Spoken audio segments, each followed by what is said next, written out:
এই পার্ক যেন বিশেষভাবে টানে শহরের তরুণ প্রজন্মকে।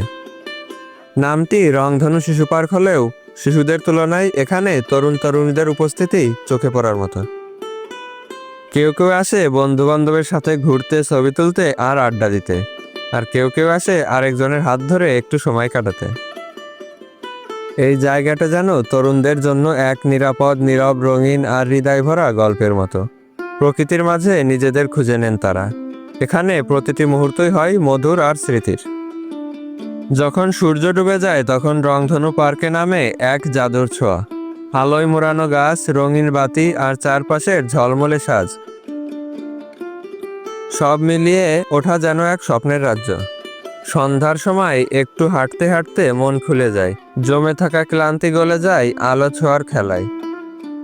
রংধনুর 7টা রঙের গল্প নয়, এটি মাগুরার মানুষের হৃদয়ের রং।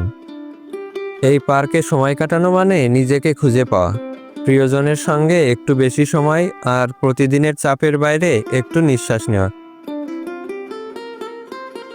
রংধনু পার্কে এসে নিজের জীবনের রঙগুলো আবারও চিনে নিন।